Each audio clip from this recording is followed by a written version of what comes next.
ಏನ್ ಈ ತರ ರೆಡಿ ಆಗಿದ್ದೀನಿ ಅಂತ ಅನ್ಕೋಬೇಡಿ ಆಯ್ತಾ. ನಮ್ಮ ಊರಿನ ಸ್ಪೆಷಾಲಿಟಿ ಇದೆ. ಎಲ್ಲ ಹೆಣ್ಮಕ್ಳು ತುಂಬಾನೇ ಸುಂದರವಾಗಿ ಸಾರಿ ಉಟ್ಕೊಂಡು ಒಡವೆ ಎಲ್ಲ ಹಾಕೊಂಡು ರೆಡಿ ಹಾಕೊಂಡು ಹೋಗ್ತಾರೆ.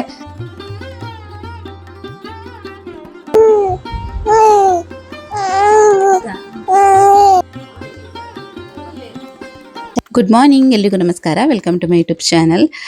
ಫ್ರೈಡೇ ಇವತ್ತು ಬೆಳಿಗ್ಗೆ ಲಾಗ್ನ ಶುರು ಮಾಡ್ಕೊಂಡಿದ್ದೀನಿ. ಇವತ್ತು ಸ್ವಲ್ಪ ಬೆಳಿಗ್ಗೆ ಬೇಗ ಎದ್ದಿದ್ದೆ.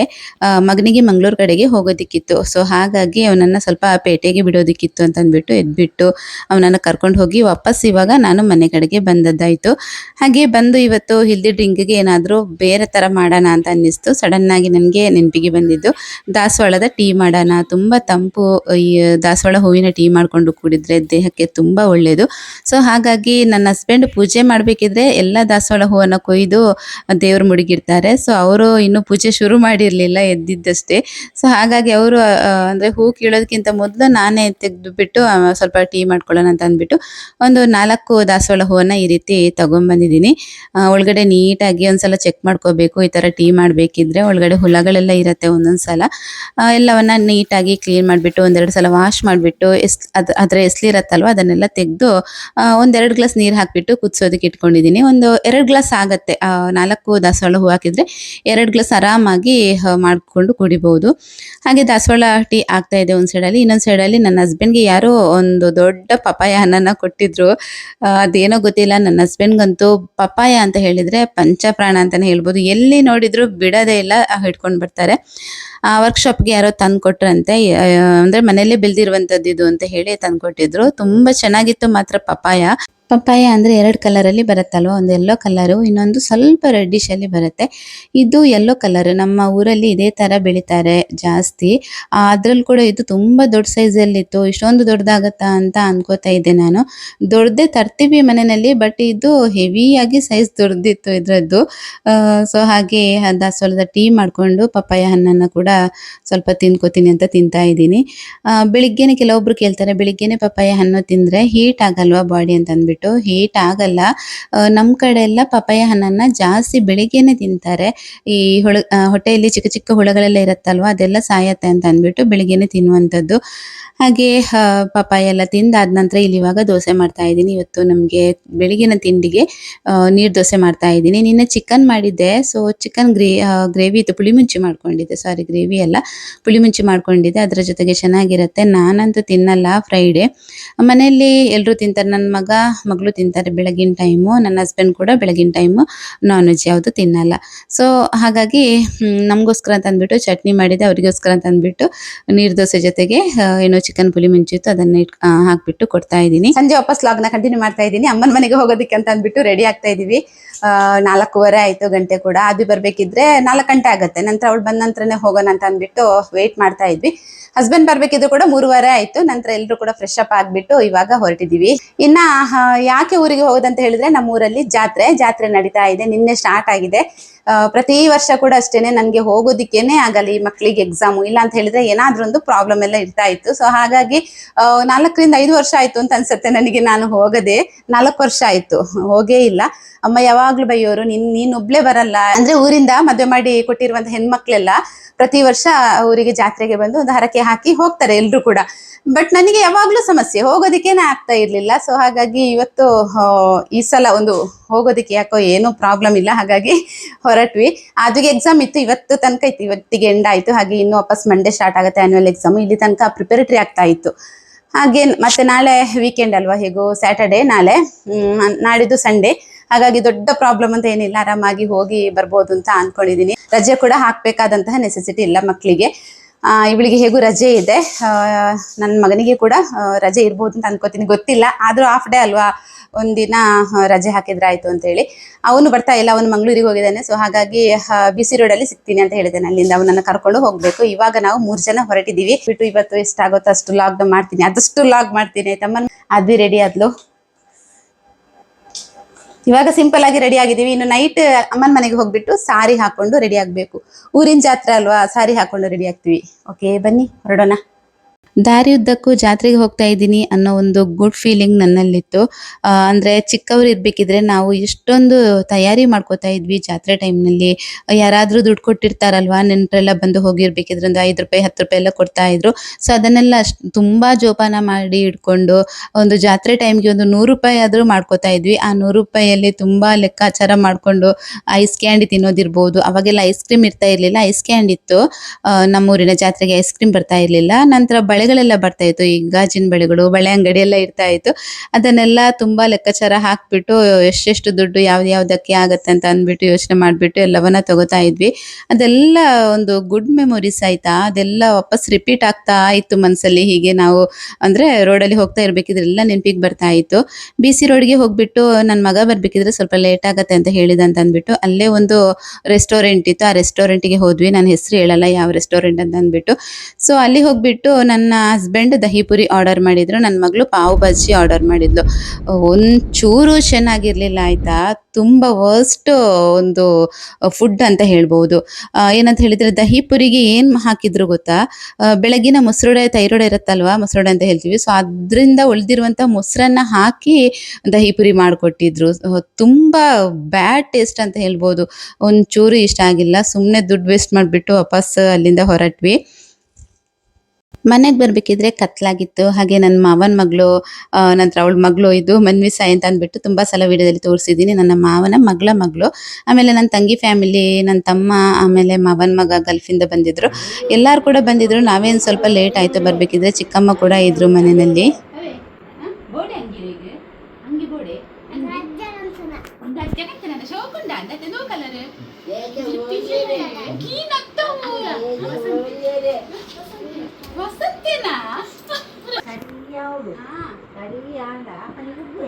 Cuma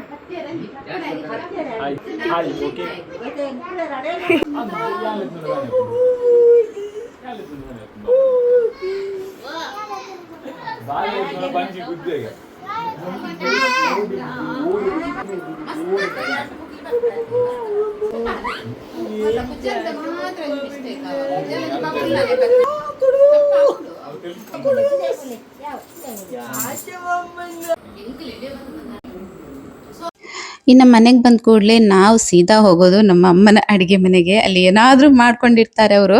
ಸೊ ಅಲ್ಲಿ ಹೋಗ್ಬಿಟ್ಟು ಟೇಸ್ಟ್ ನೋಡೋದಂತ ಹೇಳಿದರೆ ಸಖತ್ ಇಷ್ಟ. ನಾನು ನನ್ನ ತಂಗಿ ಅದನ್ನೇ ಮಾತಾಡ್ತಾ ಇದ್ವಿ. ಆ ಅಮ್ಮನ ಒಂದು ಕೈ ರುಚಿ ತಿನ್ನೋದೇ ಖುಷಿ ಅಂತ. ಪ್ರತಿ ಸಲ ನಾನು ನನ್ನ ವಿಡಿಯೋದಲ್ಲಿ ಹೇಳ್ತಾನೆ ಇರ್ತೀನಿ ಇದನ್ನು, ಈ ಮಾತುಗಳನ್ನು. ಪ್ರತಿ ಸಲ ಹೇಳ್ತಾ ಇರಬೇಕಿದ್ರೆ ನೀವೇ ಅಂದ್ಕೊಳ್ಳಿ ಎಷ್ಟು ಟೇಸ್ಟಿಯಾಗಿ ನಮ್ಮ ಅಮ್ಮ ಅಡುಗೆ ಮಾಡ್ತಾರೆ ಅಂತ ಅಂದ್ಬಿಟ್ಟು. ಇವತ್ತು ಚಿಕನ್ ಎಲ್ಲ ಮಾಡಿದ್ರು, ಬಟ್ ಫ್ರೈಡೇ ಅಲ್ವಾ, ನಾನು ನನ್ನ ತಂಗಿ ಇಬ್ರೂ ತಿನ್ನಲ್ಲ. ಆಮೇಲೆ ದೇವಸ್ಥಾನಕ್ಕೆಲ್ಲ ಹೋಗ್ತೀವಲ್ವಾ, ಯಾರು ಕೂಡ ತಿಂದಿಲ್ಲ ಇವತ್ತಿನ ದಿನ. ಸೊ ಹಾಗಾಗಿ ತರಕಾರಿ ಕೂಡ ಮಾಡಿದ್ರು, ಇಡ್ಲಿ ಮಾಡ್ಕೊಂಡಿದ್ರು. ಇಡ್ಲಿ ಜೊತೆಗೆ ತರಕಾರಿ ಸಾರು ಹಾಕೊಂಡ್ಬಿಟ್ಟು ಸ್ವಲ್ಪ ಸ್ವಲ್ಪ ಲೈಟ್ ಆಗಿ ಫುಡ್ ತಗೊಂಡು ಆಮೇಲೆ ದೇವಸ್ಥಾನಕ್ಕೆ ಹೊರಟ್ವಿ. ದೇವಸ್ಥಾನದಲ್ಲಿ ಕೂಡ ಊಟ ಎಲ್ಲ ಇದೆ. ಸೊ ಹಾಗಾಗಿ ಸ್ವಲ್ಪ ಹಸಿವಿಗೆ ತಕ್ಕಂತ ಅಂದ್ಬಿಟ್ಟು ಸ್ವಲ್ಪ ತಿಂದ್ವಿ. ನೀನೇ ಮಾಡ್ತೀಯಾ? ವಿಡಿಯೋ ಮಾಡ್ತಾ ಇರ್ತೀಯಾ? ನೈಟ್ ಎಲ್ಲರೂ ಕೂಡ ಫ್ರೆಶ್ ಅಪ್ ಆಗಿಬಿಟ್ಟು ಇಲ್ಲಿ ಇವಾಗ ಜಾತ್ರೆಗೆ ಹೋಗೋದಕ್ಕೆ ಅಂತ ಅಂದ್ಬಿಟ್ಟು ರೆಡಿ ಆಗ್ತಾ ಇದ್ದೀವಿ. ನಾನು ನನ್ನ ತಂಗಿ ಸಾರಿ ಉಟ್ಕೊಂಡು ರೆಡಿ ಆಗಿದ್ದೀವಿ. ಹಾಗೆ ಅಮ್ಮ ಮತ್ತು ಕೌಶಿ ಬರಲ್ಲ. ಕೌಶಿ ಬರೋದಂತ ಒಂದ್ಸಲ ಅಂದ್ಕೊಂಡ್ವಿ, ಎಲ್ಲರೂ ಕೂಡ ಕರ್ಕೊಂಡು ಹೋಗೋದು ಮಗುನ ಮತ್ತು ಕೌಶಿನ ಅಂತ. ನಂತರ ಸಂಜೆ ಟೈಮಲ್ಲಿ ತುಂಬ ಅಳ್ತಾ ಇದ್ದ ಮಗು, ಹಾಗಾಗಿ ಕರ್ಕೊಂಡು ಹೋಗ್ತಾ ಇಲ್ಲ. ಜಾತ್ರೆಗೆ ಹೊರಟ್ವಿ. ನಮ್ದು ಪ್ಲಾನ್ ಹೇಗಿತ್ತು ಅಂತ ಹೇಳಿದ್ರೆ, ಒಂದು 6 ಜನ ಹೆಣ್ಮಕ್ಳಿದ್ವಿ, ಕಸಿನ್ಸ್ ಎಲ್ಲ ಸೇರಿಬಿಟ್ಟು 6 ಜನ ಹೆಣ್ಮಕ್ಳಿದ್ವಿ. ಎಲ್ಲರೂ ಕೂಡ ಸಾರಿ ಉಟ್ಕೊಂಡು ಚಂದ ಮಾಡಿ ರೆಡಿಯಾಗಿ ಹೋಗ್ಬೇಕು ಅಂತ ಪ್ಲಾನ್ ಇತ್ತು. ಎಲ್ಲ ಉಲ್ಟಾ ಪಲ್ಟಾ ಆಯ್ತು ಅದು. ನನ್ನ ಮಾವನ ದೊಡ್ಡ ಮಗಳ ಅತ್ತೆ ಎಕ್ಸ್ಪೈರ್ಡ್ ಆದ್ರು ಇವತ್ತು. ಸೊ ಹಾಗಾಗಿ 3 ಜನಕ್ಕೆ ಬರೋದಕ್ಕಾಗಲ್ಲ. ಕೌಶಿಗೆ ಕೂಡ ಬರೋದಕ್ಕಿತ್ತು. ಕೌಶಿನ ಕೂಡ ಕರ್ಕೊಂಡು ಹೋಗ್ಬೇಕಂತ ಪ್ಲಾನ್ ಇತ್ತು. ಮಗುನ ಕರ್ಕೊಂಡು ಹೋಗುವಂತ ಪ್ಲಾನ್ ಇತ್ತು. ಮಗು ತುಂಬಾ ಸಂಜೆಯಿಂದ ಹಠ ಮಾಡ್ತಾ ಇದ್ದ. ಸೊ ಹಾಗಾಗಿ ಅವನನ್ನು ಕೂಡ ಕರ್ಕೊಂಡೋದಕ್ಕಾಗಲ್ಲ. ಮಗು ಕರ್ಕೊಂಡು ಹೋಗಿಲ್ಲ ಅಂತ ಹೇಳಿದ್ರೆ ಕೌಶಿಗೆ ಬರೋದಕ್ಕಾಗಲ್ಲ. ಕೌಶಿ ಬರಲಿಲ್ಲ ಅಂತ ಹೇಳಿದ್ರೆ ಅಮ್ಮನಿಗೆ ಬರೋದಕ್ಕೆ, ಅಮ್ಮನಿಗೆ ಜಾತ್ರೆ ಇಲ್ಲ. ಅಮ್ಮ ಫಸ್ಟ್ ಟೈಮ್ ಜಾತ್ರೆ ಮಿಸ್ ಮಾಡಿರುವಂತದ್ದು ಈ ವರ್ಷ. ಬೆಳಿಗ್ಗೆ ಹೋಗೋದಿಕ್ಕಿದೆ. ಬೆಳಿಗ್ಗೆ ವಾಪಸ್ ಇನ್ನೊಂದು ನೇಮ ಇರುತ್ತೆ ಅಲ್ಲಿ ಬೆಳಿಗ್ಗೆ ಕೂಡ. ಅಲ್ಲಿ ಹರಕೆ ಎಲ್ಲ ಕೊಡೋದಿಕ್ಕಿದೆ ಮಗುವಿದ್ದು. ನಮಗೆ ಬೆಳಿಗ್ಗೆ ಹೋಗ್ಬೇಕು. ಅಮ್ಮನಿಗೆ ಜಾತ್ರೆ ಇಲ್ಲ. ಮಗು ಬಂದ ನಂತರ ಅಮ್ಮಂತೂ ನಾ ತೆಲ್ಕೇರ್ ನಿಂಗೆ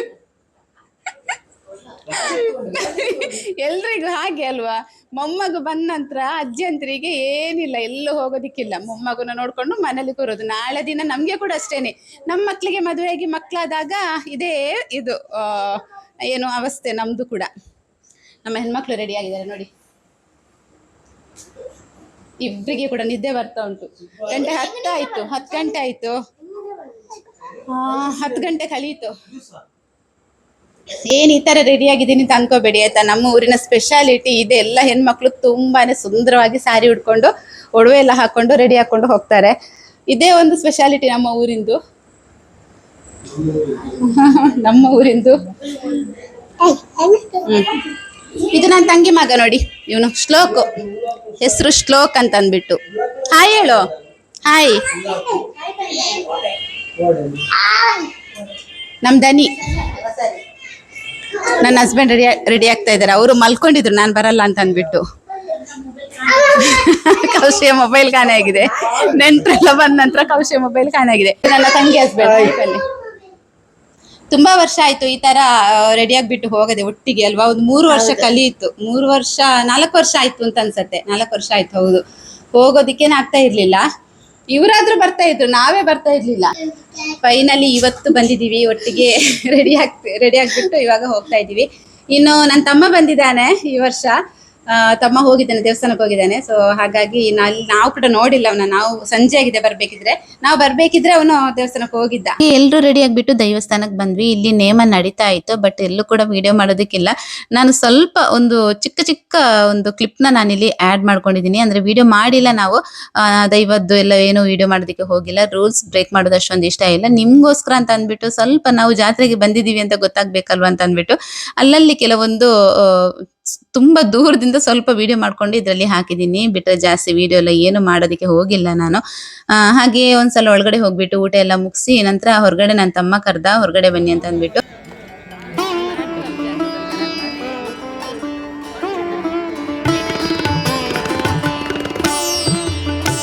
ನೇಮ ಎಲ್ಲ ನೋಡ್ಕೊಂಡು ಇವಾಗ ಮನೆಗ್ ಬಂದ್ವಿ. ಮನೆಗ್ ಬರ್ಬೇಕಿದ್ರೆ ಬೆಳಗಿನ ಜಾವ 3:30 ಗಂಟೆ.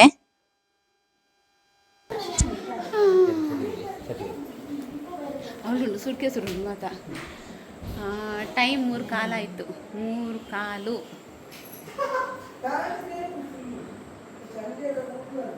ಚಿಕ್ಕಮ್ಮ ಇಡಲೆ 8 ಗಂಟೆ ಅಂಡು ಜಾತ್ರೆ ಅಲ್ತು ಬನ್ನಾಗ 8 ಗಂಟೆ ಅಂಡು ಗಂಟೆದುಲೆ 8 ಗಂಟೆ ಮೂಜಿ ಕಾಲ 8 ಗಂಟೆ ಹೋಗ್ತಾರೆ. 8 ಗಂಟೆ ಎತ್ತುತ್ತಾರೆ ಈಗ ಅನ್ನ ಬುಲ್ಪ ಗಂಟೆ ಬೇರೆ ರಾತ್ರಿ 8 ಗಂಟೆಗೆ ಹೋಗಿದ್ದಾರೆ. ಈಗ 3:15 ಆಯ್ತು ಬರುವಾಗ. ನಾವು 10 ಗಂಟೆಗೆ ಹೋಗಿ 3:15 ಆಯ್ತು ಬರ್ಬೇಕಿದ್ರೆ. ಇನ್ನು ವಾಪಸ್ 6 ಗಂಟೆಗೆ ವಾಪಸ್. ಎಂತ ಜಾತ್ರೆ ಅಂದ್ರೆ ಜಾತ್ರೆ. ನಮ್ಮ ಕಿದಿಲ ಜಾತ್ರೆ ನೋಡ್ಬೇಕು. ನೋಡಿ, ಜಾತ್ರೆ ಅಂದ್ರೆ ಅದನ್ನೇ ನೋಡ್ಬೇಕು, ಕಿದಿಲ ಜಾತ್ರೆಯನ್ನೇ. ಬರ್ಲಿಕ್ಕೆ ಮನಸ್ಸು ಬರುದಿಲ್ಲ. ಇನ್ನೂ ಕೂಡ ಉಂಟು, ಆಗ್ತಾನೆ ಉಂಟು. ನಾವು ಬಂದ್ವಿ, ಬೆಳಿಗ್ಗೆ ವಾಪಸ್ ಹೋಗಬೇಕು. ಸ್ವಲ್ಪ ನಿದ್ದೆ ಮಾಡಿಬಿಟ್ಟು ಒಂದು 3 hours ಸಿಗತ್ತೆ ನಮಗೆ. ನಿದ್ದೆ ಮಾಡಿಬಿಟ್ಟು ವಾಪಸ್ ಬೆಳಿಗ್ಗೆ ಎದ್ದು ಹೋಗೋದು. ಚಿಕ್ಕಮ್ಮಸ ಬರ್ತಾರೆ, ದೊಡ್ಡಮ್ಮ ಬರ್ತಾರೆ, ಅಮ್ಮ, ಕೌಶಿ, ನಮ್ಮ ಪುಟಾಣಿ ಎಲ್ಲರೂ ಕೂಡ ಹೋಗ್ತೀವಿ. ಎಲ್ಲರೂ ಹೋಗೋದು. ಈಗ ಫಸ್ಟ್ ಸ್ವಲ್ಪ ಮಾಡುವವರು ಸ್ನಾನ ಮಾಡಿಬಿಟ್ಟು ಮಲ್ಕೊಳ್ಳೋದು. ಡ್ರೆಸ್ ಎಲ್ಲ ಚೇಂಜ್ ಮಾಡಿಬಿಟ್ಟು ಸ್ನಾನ ಎಲ್ಲ ಮಾಡಿಬಿಟ್ಟು ನನಗೆ ಮಲ್ಗೋದಿಕ್ಕೆ ಮನ್ಸು ಬರಲಿಲ್ಲ. ನಾನು ಮಲಗಿದ್ರೆ ಆಮೇಲೆ ಎದ್ದೇಳೋದೇ ಇಲ್ಲ, ಕನ್ನೇ ಬಿಡೋದಕ್ಕಾಗಲ್ಲ ನನಗೆ ಅಂತ ಅಂದ್ಬಿಟ್ಟು. ಸೊ ಏನು ಮಾಡೋಣ ಅಂದ್ರೆ ನಾನು ಬರಲ್ಲ ಅಂತ ಹೇಳಿದೆ ನನ್ನ ತಂಗಿಯಲ್ಲಿ. ಇಲ್ಲ, ನೀನು ಬರಲೇಬೇಕು, ನೀನು ಬರದೆ ಎಲ್ಲೋಗ್ತೀಯಾ ಅಂತ ಹೇಳ್ತಾ ಇದ್ಲು. ಹಾಗಾಗಿ ನಾನು ಏನು ಮಾಡಿದೆ ಅಂತ ಹೇಳಿದ್ರೆ, ಐರನ್ ಮಾಡಿರಲಿಲ್ಲ ಬೆಳಿಗ್ಗೆ ಹಾಕುವಂತಹ ನನ್ನ ಸಲ್ವಾರ್ಗೆ ಐರನ್ ಮಾಡಬೇಕಿತ್ತು ಅಂತ ಅಂದ್ಬಿಟ್ಟು ಐರನ್ ಮಾಡ್ತಾ ಇದ್ದೀನಿ. ಹಾಗಾದರೂ ಟೈಮ್ ಸ್ಪೆಂಡ್ ಮಾಡೋಣ, ಬೆಳಗ್ಗೆ ತನಕ ನಿದ್ದೆ ಮಾಡೋದು ಬೇಡ ಅಂತಾನೆ ಅಂದ್ಕೊಂಡಿದ್ದೆ. ನಿದ್ದೆ ಮಾಡಿದರೆ ಎದ್ದೇಳೋದಕ್ಕೇನು ಆಗಲ್ಲ ನನಗೆ. ಸೊ ಹಾಗಾಗಿ ಐರನ್ ಮಾಡ್ತಾ ಇದ್ದೀನಿ. 4 ಗಂಟೆ ಆಯಿತು. ಬಂದು ಸಾರಿ ಎಲ್ಲ ಚೇಂಜ್ ಮಾಡಿ ಫ್ರೆಶ್ ಅಪ್ ಆಗಿ ಇವಾಗ ಕೂತ್ಕೊಂಡಿದ್ದೀನಿ. ಎಲ್ಲರೂ ಮಲ್ಕೊಂಡಿದ್ದಾರೆ. ನಾನು ಮಲ್ಕೊಂಡ್ರೆ ಎದ್ದೇಳೋದಕ್ಕಾಗಲ್ಲ ನನಗೆ. ಸೊ ಹಾಗಾಗಿ ನಾನು ಮಲ್ಕೊಂಡಿಲ್ಲ. ಮಲಗಿದ್ರೆ ಮತ್ತೆ ಕನ್ನೇ ಬಿಡೋದಕ್ಕಾಗಲ್ಲ. ಅಂದರೆ ಟೈಮೆಲ್ಲ ಆಚೀಚೆ ಆಯ್ತಲ್ವಾ. ಇವಾಗ 4 ಗಂಟೆಗೆ ಮಲಗಿ ವಾಪಸ್ ನಾವು 6 ಗಂಟೆಗೆ ಹೋಗಬೇಕು. ಹಾಗಾಗಿ ಹರಕೆ ಎಲ್ಲ ಕೊಡೋದಕ್ಕಿದೆ, ಮಗುವಿಂದು ಹರಕೆ ಕೊಡೋದಕ್ಕಿದೆ. ಹಾಗಾಗಿ ಕೌಶಿನ ಮತ್ತು ಮಗುನ ಕರ್ಕೊಂಡು ಹೋಗೋದಕ್ಕಿದೆ. ಕೌಶಿ ಸಾರಿ ಉಡ್ತಾಳೆ, ನಾವು ಡ್ರೆಸ್ ಹಾಕೋತೀವಿ. ಸೊ ನಿದ್ದೆ ಬರ್ತಾ ಇದೆ, ಕಣ್ಣು ಎಳಿತಾ ಇದೆ. ಫಸ್ಟ್ ಟೈಮ್ ನಾನು ಇಡೀ ದಿನ ಕೂತಿರುವಂಥದ್ದು. ನಮ್ಮ ಮಗು ಹುಟ್ಟಿದಾಗ ಕೂಡ ನಾವು ಇಷ್ಟೊಂದು ನಿದ್ದೆಗೆಟ್ಟಿಲ್ಲ. ಒಂದು 2-3 hours ಆದರೂ ನಿದ್ದೆ ಮಾಡ್ತಾ ಇದ್ವಿ. ಇವತ್ತು ಮಾತ್ರ ಫುಲ್ ಡೇ ನಿದ್ದೆ ಇಲ್ಲ. ನೋಡೋಣ, ಇದು ಕೂಡ ಒಂದು ಎಕ್ಸ್ಪೀರಿಯನ್ಸ್ ಲೈಫಲ್ಲಿ. ನಮ್ಮ ಮಗು ಎದ್ದಿದ್ದಾನೆ ನೋಡಿ, 3:30ಗೆ ಎದ್ದಿದ್ದಾನೆ. ನಾವು ಬಂದ ಕೂಡಲೇ ಅವನು ಎದ್ದು ಆಟ ಆಡ್ತಾ ಇದ್ದಾನೆ. ನನ್ನ ತಂಗಿ ಎಪ್ಸಿ ಆಟ ಆಡಿಸಿ ಹೋಗಿ ಅವಳು ಮಲ್ಕೊಂಡಿದ್ದಾಳೆ. ಇವನು ಆಟ ಆಡ್ತಾ ಇದ್ದಾನೆ. ಅವನು ಮಾತಾಡ್ತಾನೆ, ಕೇಳಿ ನೀವು, ಮಾತಾಡ್ತಾನೆ ಅವನು.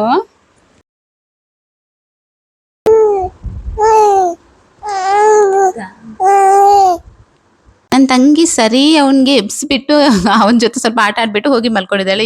ಇವನು ಸ್ವಲ್ಪನೂ ನಿದ್ದೆ ಮಾಡ್ತಾ ಇಲ್ಲ, ಆಟ ಆಡ್ತಾನೆ, ಕೂಗ್ತಾನೆ, ಈ ತರ ಎಲ್ಲ ಮಾಡ್ತಾ ಇದ್ದ. ಆಮೇಲೆ ಸ್ವಲ್ಪ ಹೊತ್ತು ಆಟ ಆಡಿ ಹಾಗೆ ನಿದ್ದೆ ಕೂಡ ಮಾಡ್ಕೊಂಡ. ಬೆಳಗಿನ ಟೈಮ್ ವಾಪಸ್ ಎಬ್ಬಿಸ್ಬಿಟ್ವಿ ಅವನನ್ನ. 2ನೇ ಟ್ರಿಪ್ಪಿನ ಜಾತ್ರೆಗೆ ರೆಡಿ ಆದ್ವಿ. ಟೈಮ್ 6 ಗಂಟೆ ಆಯ್ತು. ಸ್ವಲ್ಪ ಒಂದು ಹಾಫ್ ಅನ್ ಅವರ್ ನಿದ್ದೆ ಮಾಡಿ ಕಿಕ್ಕಿಲು ಪಾಡ್ಬೇರತ್ತಾ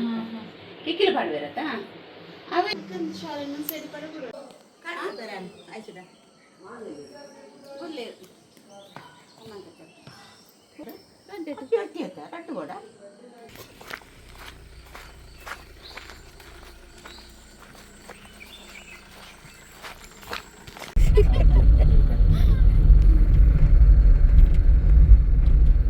ಹಾಗೆ ವಾಪಸ್ ನಾವು ದೇವಸ್ಥಾನಕ್ಕೆ ಬರಬೇಕಿದ್ರೆ 6:30 ಆಗಿತ್ತು. 6:30 ಗಂಟೆಗೆ ಬಂದ್ವಿ. ಇಲ್ಲಿ ನಮ್ಮ ಮಾವನ ಮಗಳು ಕೂಡ ಬಂದವಳು, ಅಂದ್ರೆ ಡ್ಯೂಟಿಗೆ ಹೋಗೋವಳು. ಅಲ್ಲಿಗೆ ಬಂದು ಹರಕೆ ಹಾಕಿ ಹೋಗೋಣ ಅಂತ ಅಂದ್ಬಿಟ್ಟು ಅಲ್ಲಿ ಸಿಕ್ಕಿದ್ಲು ನಮಗೆ. ಹಾಗಾಗಿ ಅವಳ ಜೊತೆ ಮಾತಾಡ್ತಾ 1-2 ಫೋಟೋಸ್ ಎಲ್ಲ ಅವಳ ಜೊತೆ ತಗೊಂಡ್ವಿ. ಇಲ್ಲಿ ಸ್ವಲ್ಪ ವಿಡಿಯೋ ಮಾಡ್ಕೊಂಡೆ ನೋಡಿ ನಿಮ್ಗೋಸ್ಕರ ಅಂತ ಅಂದ್ಬಿಟ್ಟು. ಎದುರುಗಡೆಯಿಂದ ಅಲ್ಲ, ಅದು ಕೂಡ ಹಿಂದ್ಗಡೆಯಿಂದ ಮಾಡಿರುವಂತಹ ವಿಡಿಯೋ. ಹಾಗೆ ನಂತರ ಮನೆಗೆ ಬರ್ಬೇಕಿದ್ರೆ 10 ಗಂಟೆ ಆಯ್ತು. ಅಲ್ಲಿ ತಿಂಡಿ, ಕಾಫಿ, ಟೀ ಎಲ್ಲಾನು ಇತ್ತು. ಎಲ್ಲವನ್ನ ಮುಗಿಸಿ ವಾಪಸ್ ಮನೆಗೆ ಬಂದು ಇವಾಗ ಮನೆ ಕೆಲಸನ ಶುರು ಮಾಡ್ಕೊಂಡಿದೀವಿ. ಬಟ್ಟೆ ರಾಶಿ ಇತ್ತು, ಇಷ್ಟೊಂದು ಜನರ ಬಟ್ಟೆ ಇತ್ತಲ್ವ, ಎಲ್ಲವನ್ನ ಕೂಡ ಕೌಶಿ ಸ್ವಲ್ಪನೇ ಮಿಷಿನ್ಗೆ ಹಾಕ್ಬಿಟ್ಟು ಇಲ್ಲಿ ಒಣ ಹಾಕ್ತಾ ಇದ್ದಾರೆ, ನನ್ನ ತಂಗಿ ಹಾಗೆ ಕೌಶಿ ಇಬ್ರುನು.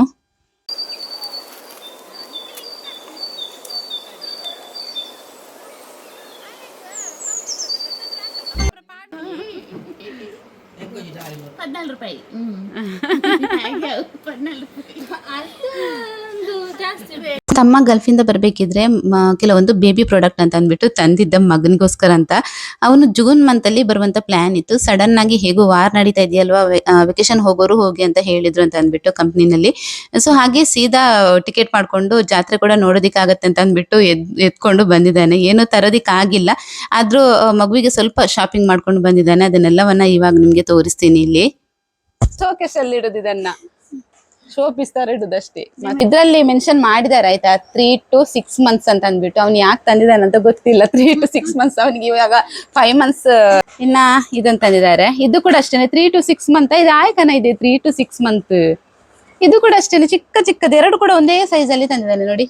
ನೋಡೋದಕ್ಕೆ ಮಾತ್ರ ತುಂಬಾ ಕ್ಯೂಟ್ ಆಗಿದೆ. ಇನ್ನು ಫೀಡಿಂಗ್ ಬಾಟಲ್ ತಂದಿದ್ದಾನೆ. ಇದು ಗ್ಲಾಸ್, ಅದೊಂದು ಫೈಬರ್ ಗ್ಲಾಸ್. ಇದು ಗಾಜಿಂದು ಇದೊಂದು. ಆಮೇಲೆ ಇದು ಕೂಡ ಗಾಜಿಂದೆ, ಆದ್ರೆ ಇದಕ್ಕೆ ಕವರ್ ಇದೆ ಮಾತ್ರ ನೋಡಿ, ಈ ತರ ಬಂದಿದೆ. ತುಂಬಾ ಚೆನ್ನಾಗಿದೆ ಮಾತ್ರ, ಇದು ಕ್ವಾಲಿಟಿ ಅಂತೂ ತುಂಬಾ ಚೆನ್ನಾಗಿದೆ. ನಂತರ ಬ್ರಷ್ ಅಂತ, ಅವನಿಗೆ ಹೇರೇ ಇಲ್ಲ. ಯಾವ ಹೇರ್ ಬಾಚ್ಲಿಕ್ಕೆ ಬ್ರಷ್ ತಂದಿದ್ದಾನೆ ಗೊತ್ತಿಲ್ಲ. ಒಂದು ಬ್ರಷ್ ಕೋಮ್ ಮಾಡೋದಕ್ಕೆ, ಇನ್ನೊಂದು ಕೋಮ್ ತಂದಿದ್ದಾನೆ. ಹಾಗೆ ಇದು ಕತ್ರಿ, ಇದು ಹೇರ್ ಕಟಿಂಗ್ ಮಾಡೋದಕ್ಕೆ ಕಾಣ್ಬೇಕು, ಗೊತ್ತಿಲ್ಲ ಏನಂತ ಅಂದ್ಬಿಟ್ಟು. ಇದೇ ನೇಲ್ ಕಟ್ಟರ್ ಇದೊಂದು ಸೆಟ್. ಎಲ್ಲಾನು 4 ಪೀಸ್ ಇದೆ ಸೆಟ್ ಅಲ್ಲಿ. ಇದೆಂತ, ಇದು ಸ್ಮೂತಿ ಮಾಡಿ ಕುಡಿಸ್ತಾರೆ ನೋಡಿ ಇದ್ರಲ್ಲಿ ಮಕ್ಕಳಿಗೆ. ನಮ್ಮ ಮಕ್ಕಳಿಗೆಲ್ಲ ಇದು ಇರ್ಲಿಲ್ಲ ಅವಾಗ, ನೋಡಿದ್ದೆ ನಾನು ಇನ್ಸ್ಟಾಗ್ರಾಮ್ ಅಲ್ಲೆಲ್ಲ. ಸ್ಮೂದಿ ಮಾಡಿಬಿಟ್ಟು ಇದ್ರಲ್ಲಿ ಹಾಕ್ಬಿಟ್ಟು ಕುಡಿಸ್ತಾರೆ. ಹಾಗೆ ಕ್ಯಾರೆಟ್ ಎಲ್ಲ ಬೇಯಿಸ್ಬಿಟ್ಟು ಅದನ್ನ ಪ್ಯೂರಿ ಮಾಡಿಬಿಟ್ಟು, ಕ್ಯಾರೆಟ್ ಪ್ಯೂರಿ, ಆ್ಯಪಲ್ನ ಬೇಯಿಸ್ಬಿಟ್ಟು ಅದರಿಂದ ಪ್ಯೂರಿ ಮಾಡಿಬಿಟ್ಟು ಅದನ್ನು ಕೂಡ ಇದರಲ್ಲಿ ಹಾಕ್ಬಿಟ್ಟು ಮಕ್ಕಳ ಬಾಯಿಗಿಟ್ರೆ ಇದು ಹೋಗುತ್ತೆ. ಗೊತ್ತಿಲ್ಲ, ನನ್ಗೆ ಗೊತ್ತಿಲ್ಲ, ಅಷ್ಟೊಂದು ಐಡಿಯಾ ಇಲ್ಲ ಇದ್ರದ್ದು, ಬಟ್ ನೋಡಿದ್ದೀನಿ ಅಷ್ಟೇನೆ. ಇನ್ನ ಇದೊಂದು ನೀರು ಕುಡಿಯೋದಕ್ಕೆ ಮಕ್ಕಳಿಗೆ, ಈ ತರ ಹಿಡ್ಕೊಂಡು ಈ ತರ ಕುಡಿದು ತೆಗೆದು ಬಿಸಾಡೋದು ನೆಲಕ್ಕೆ. ಅಷ್ಟೇ ಮಕ್ಕಳ ಕತೆ. ಮತ್ತೆ ಇದೊಂದು ನೋಡಿ, ಕ್ಯೂಟ್ ಆಗಿದೆ. ಒಂದು ಚಿಕ್ಕ ಒಂದು ಏನು ಟಾಯ್ಸ್ ಇದು. ಈ ತರ ಬಿಟ್ರೆ ಹೋಗುತ್ತೆ ಸುಯ್ಯ ಅಂತ ಅಂದ್ಬಿಟ್ಟು ಇದೊಂದು. ನಂತರ ಇದೊಂದು ಟಾಯ್ಸ್ ನೋಡಿ, ಮುದ್ದಾಗಿದೆ. ಇದು ಕೂಡ ನಿಪ್ಪಲ್ ಸರ ಬರುತ್ತೆ ಅಲ್ವಾ, ಇದ್ರಲ್ಲಿ ಒಣ ದ್ರಾಕ್ಷಿ ಆಮೇಲೆ ಕಲ್ಸಕ್ಕರೆ ಎಲ್ಲ ಹಾಕ್ಬಿಟ್ಟು ಮಕ್ಕಳಿಗೆ ಬಾಯಿಗಿಡ್ತಾರೆ. ಇದು ಕೂಡ ಯೂಸ್ ಇಲ್ಲ, ಇದು ಇಡಲ್ಲ ಅವನು ಬಾಯಿಗಿಟ್ರೆ ತೆಗೆದು ಕೈಲಿ ಇಟ್ಕೋತಾನೆ ಅಷ್ಟೇ. ಇದು ಕೂಡ ಇಡಲ್ಲ ಅವನು, ಯೂಸ್ ಇಲ್ಲ. ಇದು ಚಿಕ್ಕ ಮಕ್ಳು ಇರ್ಬೇಕಿದ್ರೆ ಇಡ್ತಾರೆ ಕೆಲವೊಬ್ರು, ಇದ್ರ ಬಗ್ಗೆ ನಮ್ಗೆ ಅಷ್ಟೊಂದು ಗೊತ್ತಿಲ್ಲ, ಐಡಿಯಾ ಇಲ್ಲ. ಅವನ ಹತ್ರನೇ ಕೇಳ್ಬೇಕು ಏನಂತ ಅಂದ್ಬಿಟ್ಟು. ಇದು ಚೇಂಜ್ ಮಾಡ್ಲಿಕ್ಕೆ, ಇದು ಬಾಟಲ್ ತಂದಿದ್ದಾನಲ್ವಾ, ಇದು ಫೀಡಿಂಗ್ ಬಾಟಲ್ ತಂದಿದ್ದಾನಲ್ವಾ, ಇದನ್ನ ಚೇಂಜ್ ಮಾಡ್ಲಿಕ್ಕೆ ನಿಪ್ಪಲ್ ತಂದಿದ್ದಾನೆ. 2 ಪೀಸ್ ಕೊಟ್ಟಿದ್ದಾರೆ ಸಪ್ರೇಟ್ ಆಗಿ, ಅದಕ್ಕೆ ನೋಡಿ 2 ಪೀಸ್ ಸಪ್ರೇಟ್ ಆಗಿ ಕೊಟ್ಟಿದ್ದಾರೆ. ನಂತರ ಇದು ಸೆಬಮಿಡ್ ಅವರದು ಏನು ಡೈಪರ್ ರ್ಯಾಶ್ ಕ್ರೀಮ್. ಆಮೇಲೆ ಇದೊಂದು ಸೋಪ್ ತಂದಿದ್ದಾನೆ. ನಂತರ ಇದು ಲೋಷನ್. ಪೌಡರ್ ಬೇಡ ಅಂತ ಹೇಳಿದ್ವಿ ನಾವು. ಪೌಡರ್ ಅವನಿಗೆ ನಾವು ಯೂಸ್ ಮಾಡಲ್ಲ, ಅಂದ್ರೆ ಡೈಪರ್ ಅಲ್ಲಿ ಚೇಂಜ್ ಮಾಡ್ತೀವಲ್ವಾ, ಆ ಟೈಮಲ್ಲಿ ಸ್ವಲ್ಪ ಯೂಸ್ ಮಾಡ್ತೀವಿ. ಬಿಟ್ರೆ ಅವನಿಗೆ ಪೌಡರ್ ಎಲ್ಲ ಮುಖಕ್ಕೆಲ್ಲ ಹಾಕೋದು ತುಂಬಾ ಕಡಿಮೆ. ಸೊ ಬೇಡ ಅಂತ ಹೇಳಿದ್ವಿ, ಆದ್ರೂ ತಂದಿದ್ದಾನೆ. ಎಲ್ಲಿ ಉಂಟು, ಒಳಗಡೆ ಉಂಟಾ? ಹಾಗೆ ಇದೊಂದು ರೋಬೋಟ್ ತರ ಇದೆ. ಇದಕ್ಕೆ ಶೆಲ್ ಹಾಕಿಲ್ಲ. ಶೆಲ್ ಹಾಕಿದ್ರೆ ತುಂಬಾ ಚೆನ್ನಾಗಿ ಹಾಡಾಡ್ಕೊಂಡು ಲೈಟಿಂಗ್ ಅಂದ್ರೆ ಲೈಟ್ ಹಾಕೊಂಡು ಹೋಗ್ತಾ ಇರುತ್ತೆ. ಸೊ ಆ ತರ ಇತ್ತು. ನಂತರ ಸ್ವಲ್ಪ ಸಾಕ್ಸ್ ಸೆಟ್ ಎಲ್ಲ ತಗೊಂಡ್ ಬಂದಿದ್ದಾನೆ. ಅರ್ಜೆಂಟ್ ಅಲ್ಲಿ ಬಂದಿರುವಂತದ್ದಲ್ಲ, ಅಷ್ಟೊಂದು ಪ್ಲಾನ್ ಮಾಡ್ಕೊಂಡು ಯಾವ್ದನ್ನು ಕೂಡ ಶಾಪಿಂಗ್ ಮಾಡೋದಕ್ಕೆ ಆಗಿರ್ಲಿಲ್ಲ ಅವನಿಗೆ. ಸೊ ಹಾಗಾಗಿ ತಂದಿರುವಂತದ್ದು. ಕೆಲವೊಂದು ಡ್ರೆಸ್ ಎಲ್ಲ ತಂದಿದ್ದಾನೆ ನೋಡಿ, ಎಷ್ಟೊಂದು ಕ್ಯೂಟ್ ಆಗಿದೆ ಅಲ್ವಾ. ಆದ್ರೆ ಎಲ್ಲಾನು ದೊಡ್ಡದಿದೆ. ಇವಾಗ ಸದ್ಯಕ್ಕಂತೂ ಇದನ್ನ ಹಾಕೋ ಹಾಗಿಲ್ಲ. ಸ್ವಲ್ಪ ದೊಡ್ಡ ಸೈಜ್ ಅಲ್ಲಿ ಇತ್ತು, ಕೆಲವೊಂದು ಚಿಕ್ಕ ಸೈಜ್ ಅಲ್ಲಿ ಇತ್ತು. ತುಂಬಾ ಕ್ಯೂಟ್ ಆಗಿತ್ತು ಮಾತ್ರ. ಇನ್ನ ಬ್ರ್ಯಾಂಡೆಡ್ ಅಲ್ವಾ, ಅಲ್ಲಿಯ ಎಲ್ಲಾ ವಸ್ತುಗಳು ಬ್ರ್ಯಾಂಡೆಡ್ ಆಗಿರೋದ್ರಿಂದ ಈ ಬಟ್ಟೆಗಳೆಲ್ಲ ತುಂಬಾನೇ ಚೆನ್ನಾಗಿತ್ತು. ಕ್ವಾಲಿಟಿ ವೈಸ್ ಅಂತೂ ಅಮೇಸಿಂಗ್, ತುಂಬಾ ಚೆನ್ನಾಗಿತ್ತು ಎಲ್ಲದರ ಕ್ವಾಲಿಟಿ ಕೂಡ. ಎಷ್ಟು ಹಾಕಿದ್ರು ಕೂಡ ಏನು ಹಾಳಾಗಲ್ಲ. ಸ್ವಲ್ಪ ಸೈಜ್ ಚಿಕ್ಕದಾಗಬಹುದು, ಬಿಟ್ರೆ ಏನು ಹಾಳಾಗಲ್ಲ, ಅಷ್ಟು ಚೆನ್ನಾಗಿತ್ತು ಕ್ವಾಲಿಟಿ.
ಇಲ್ಲಿ ಇವತ್ತು ಸಂಕ್ರಾಂತಿ ಆಗಿರೋದ್ರಿಂದ ಸಂಜೆ ಟೈಮಲ್ಲಿ ನಾವು ನಂಬಿರುವಂತಹ ದೈವಕ್ಕೆ ಇಲ್ಲಿ ಪೂಜೆ ನಡೀತಾ ಇದೆ. ಪ್ರತಿ ತಿಂಗಳು ಸಂಕ್ರಾಂತಿ ದಿನ ಸಂಜೆ ಟೈಮ್ಗೆ ಈ ತರ ನಮ್ಮ ಮಾವ ಪೂಜೆ ಮಾಡ್ತಾರೆ. ನಮ್ಮ ಮಾವನ ಮನೆ ಹಾಗೆ ನಮ್ಮ ಅಮ್ಮನ ಮನೆ ಹತ್ರ ಇರೋದ್ರಿಂದ 2 ಮನೆಗಳಿಗೆ ಅಂದ್ರೆ 2 ಮನೆ ಮಾತ್ರ ಅಲ್ಲ, 4 ಮನೆ ಇದೆ. 4 ಮನೆಗಳಿಗೆ ಸಂಬಂಧಪಟ್ಟ ಹಾಗೆ ಇಲ್ಲಿ ದೈವ ಇದೆ. ಚಾಮುಂಡಿ ಆಮೇಲೆ ಗುಳಿಗ 2 ದೈವ ಇರುವಂತದ್ದು. ಅದಕ್ಕೆ ಪ್ರತಿ ತಿಂಗಳು ಈ ತರ ಪೂಜೆ ಮಾಡ್ತಾರೆ ಮನೆಯಲ್ಲಿ. ಇವತ್ತು ಸಂಕ್ರಾಂತಿ ಆಗಿರೋದ್ರಿಂದ ಮಾವ ಪೂಜೆ ಕೂಡ ಮಾಡಿ ಮುಗಿಸಿದ್ರು.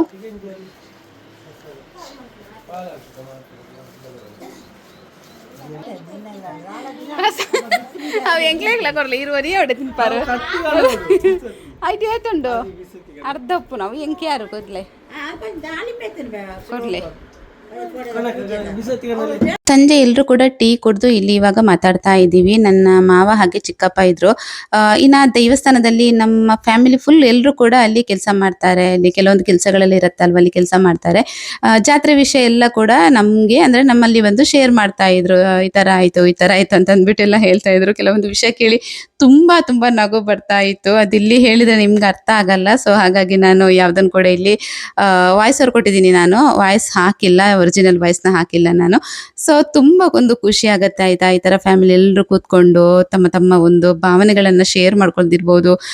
ಮನಸ್ಸಲ್ಲಿ ಇರುವಂತಹ ವಿಚಾರಗಳನ್ನ ಈ ತರ ಎಲ್ಲರ ಜೊತೆ ಶೇರ್ ಮಾಡ್ಕೊಂಡು ತಮಾಷೆ ಮಾಡ್ಕೊಂಡು ನಗಾಡ್ಕೊಂಡೆಲ್ಲ ಇರೋದಂತ ಹೇಳಿದ್ರೆ ಏನೋ ಒಂಥರ ಖುಷಿ. ಇದನ್ನ ಯಾವಾಗ್ಲೂ ಮಿಸ್ ಮಾಡ್ಕೋಬಾರ್ದು. ಯಾವತ್ತಿಗೂ ಇದನ್ನ ನಾವು ಫ್ಯಾಮಿಲಿ ಎಲ್ಲರೂ ಸಿಕ್ಕಿದಾಗ ಈ ತರ ಒಂದು ಮೂಮೆಂಟ್ ನ ನಾವು ಅದನ್ನ ನಾವಾಗಿಯೇ ಕ್ರಿಯೇಟ್ ಮಾಡ್ಕೋಬೇಕಾಗತ್ತೆ.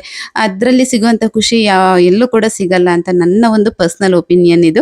ಹಾಗೆ ಮಾವ ನಮ್ಗೆ ಹಿರಿಯರು ಆಯ್ತಾ. ನನ್ನ ಚಿಕ್ಕ ಮಾವ ಮತ್ತೆ ದೊಡ್ಡ ಮಾವ ಇಬ್ರು ಹಿರಿಯರು. ಅವ್ರು ಏನಾದ್ರೂ ಸಜೆಷನ್ ಕೊಡ್ತಾ ಇದ್ರು, ಈ ತರ ದೈವಕ್ಕೆ ಸಂಬಂಧಪಟ್ಟಿರುವಂತದ್ದು. ನಾವು ಚಿಕ್ಕವರಲ್ವಾ, ನಾವೆಲ್ಲವನ್ನ ಕೂಡ ಕೇಳ್ತಾ ಇದ್ವಿ. ನನ್ಗಂತೂ ಸಖತ್ ಇಂಟ್ರೆಸ್ಟ್ ಇದನ್ನೆಲ್ಲ ಕೇಳೋದು. ಈ ದೈವದ್ದೆಲ್ಲ ಹಿಂದಿನ ಕಾಲದಲ್ಲೆಲ್ಲ ಏನೇನಿತ್ತು, ಯಾವ ತರ ಇತ್ತು, ಇವಾಗ ಯಾವ ತರ ಇದೆ, ಅದರ ಒಂದು ಕಾರಣಿಕದ ಬಗ್ಗೆ ಇರ್ಬೋದು, ಎಲ್ಲವನ್ನ ಕೂಡ ಕೇಳಿ ತಿಳ್ಕೊಳ್ಳೋದಂತ ಹೇಳಿದ್ರೆ ಏನೋ ಒಂಥರ ಖುಷಿ ನನ್ಗೆ. ನಾನು ಮತ್ತೆ ಕೇಳ್ತಾನೆ ಇದ್ದೆ, ಇದೇನು ಅಂತ ಅಂದ್ಬಿಟ್ಟು ಎಲ್ಲವನ್ನ ನನ್ನ ಚಿಕ್ಕಪ್ಪ ಹಾಗೆ ಮಾವ ಇಬ್ರು ಹೇಳ್ತಾ ಇದ್ರು. ಒಂದು ರೀಲ್ಸ್ ಮಾಡಿ ಹಾಕಿದ್ದೆ, ಹಾಗೆ ಶಾರ್ಟ್ಸ್ ಕೂಡ ಹಾಕಿದ್ದೀನಿ. ನಾವು ಅಂದ್ರೆ ಒಂದು ನಾವಾಗಿ ಅಂದ್ರೆ ವಿಡಿಯೋ ಮಾಡ್ಬೇಕಿದ್ರೆ ವಿಡಿಯೋ ಮಾಡ್ಬೇಕು ಅಂತಾನೆ ನಾವು ಕೂತ್ಕೊಂಡಿರುವಂತದ್ದಲ್ಲ. ಹೀಗೆ ನಾವು ಕೂತ್ಕೊಂಡು ಮಾತಾಡ್ತಾ ಇರ್ಬೇಕಿದ್ರೆ ಒಂದು ವಿಡಿಯೋನ ಮಾಡ್ಕೊಂಡು ರೀಲ್ಸ್ ಹಾಕಿದೆ. ಒಳ್ಳೆ ರೀಚ್ ಆಗಿದೆ ಅದು ಇನ್ಸ್ಟಾಗ್ರಾಮ್ ಅಲ್ಲಿ. ಬೇಕಿದ್ರೆ ಒಂದ್ಸಲ ಚೆಕ್ ಮಾಡಿ ಇನ್ಸ್ಟಾಗ್ರಾಮ್ಗೆ ಹೋಗ್ಬಿಟ್ಟು. ತುಂಬಾ ಚೆನ್ನಾಗಿ ರೀಚ್ ಆಗಿದೆ. ಅದು ಕೂಡ ವೈರಲ್ ಆಗ್ತಾನೆ ಇದೆ ಇನ್ನೂನು. ಸೊ ಇಷ್ಟು ಸ್ನೇಹಿತರೆ ಇವತ್ತಿನ ವಿಡಿಯೋ ಇಷ್ಟ ಆದ್ರೆ ವಿಡಿಯೋಗೊಂದು ಲೈಕ್ ಶೇರ್ ಕಮೆಂಟ್ ಮಾಡಿ. ಸಿಗ್ತೀನಿ ನೆಕ್ಸ್ಟ್ ವ್ಲಾಗ್ ಅಲ್ಲಿ. ಬಾಯ್.